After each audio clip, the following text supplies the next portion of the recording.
Welcome to VFM news. వెలిశాయి అన్ని లైసెన్సులు కట్టి నిబద్ధతతో వ్యాపారం చేసుకుంటున్నటువంటి హోటల్స్ పక్కనే పెట్టి వారు వ్యాపారం చేసుకుంటున్నారు.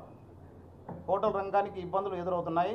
ఇలాంటి వాటికన్నిటికీ ప్రభుత్వం ప్రతి జిల్లాలోనూ ఒక ఫుడ్ జోన్ని పెట్టి అక్కడ ఒక ఫుడ్ స్ట్రీట్గా ఏర్పరచాలని ప్రభుత్వానికి మీ ద్వారా విజ్ఞప్తి చేస్తున్నాం.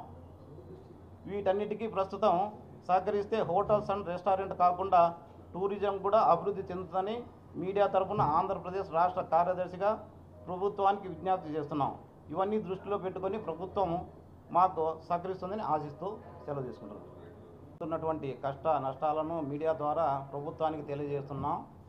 హోటల్స్ అండ్ రెస్టారెంట్ ప్రభుత్వం నిబంధనల ప్రకారం అన్ని లైసెన్సులు కడుతూ పర్యాటకులకు రాత్రి 10 గంటల వరకు సేవలు అందిస్తున్నాం. అయితే కొన్ని జిల్లాల్లో 9:30కే పోలీసులు వారు వచ్చి హోటల్స్ అన్నిటినీ బంద్ చేయడం వలన పర్యాటకులు తీవ్ర ఇబ్బందులు పడుతున్నారు. 10 గంటల తర్వాత కనీసం ఫుడ్ కానీ కాలకృత్యాలు తీసుకోవడానికి ఎక్కడా లేని పరిస్థితి చూసాం. పర్యాటకులకు ఈ సౌకర్యం కల్పించాలంటే ప్రతి జిల్లాలోనూ రాత్రి 10 గంటల వరకు టైంని పొడిగించాలని ప్రభుత్వానికి మీ ద్వారా విజ్ఞప్తి చేస్తున్నాం. జిల్లా హోటల్ అసోసియేషన్ జిల్లా అధ్యక్షునిగా ఈ మధ్యనే ఎన్నిక కాబడింది. నా పేరు బివి రమణ. ఈ పదవీ కాలంలో నేను ఇప్పుడు 4 సంవత్సరాలుగా కొనసాగుతూనే ఉన్నాను. బట్ ఈ 2 సంవత్సరాలు కూడా మాకు ఇదే పదవిని మా అసోసియేషన్ సభ్యులందరూ కూడా నన్నే ఎన్నుకోవడం జరిగినది.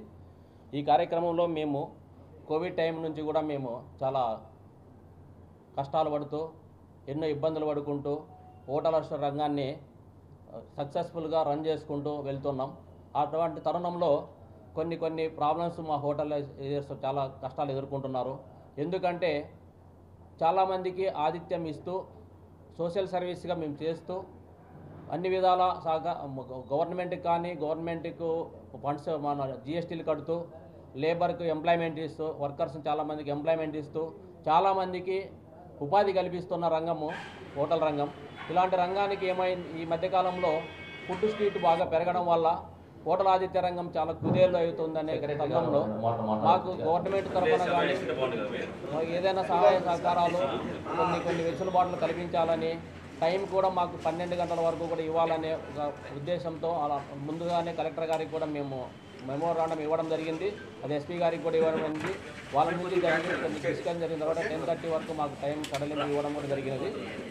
కానీ ఆ టైంలో మాకు పర్యాటకులు రావడం వల్ల కరెక్ట్గా 10 o'clock కస్టమర్లు ఎంటర్ అయిన వెంటనే సర్వీస్ చేయాలంటే చాలా ఇబ్బంది పడుతున్నాం. ఎందుకంటే ½ అన్ అవర్లోనే ఫినిష్ చేయాలా, తొందరగా మీరు క్లోజ్ చేయాలనే ఒక సర్వీస్ దాన్ని మాకు పొడిగించాలనే ఉద్దేశం మీడియా ద్వారా ప్రభుత్వానికి తెలియజేసుకుంటున్నాము.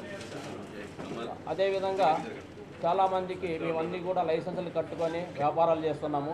మా వ్యాపార రంగాన్ని కూడా గుర్తించి మాకు కొన్ని వెసులుబాట్లు గవర్నమెంట్ తరఫున కానీ ఎలక్ట్రిసిటీ బిల్లు కానీ వేరే విధంగా ఏదైనా కానీ వెసులుబాట్లు కల్పించాలని మీడియా మిత్రుల ద్వారా గవర్నమెంట్కి తెలియజేసుకుంటున్నామండి.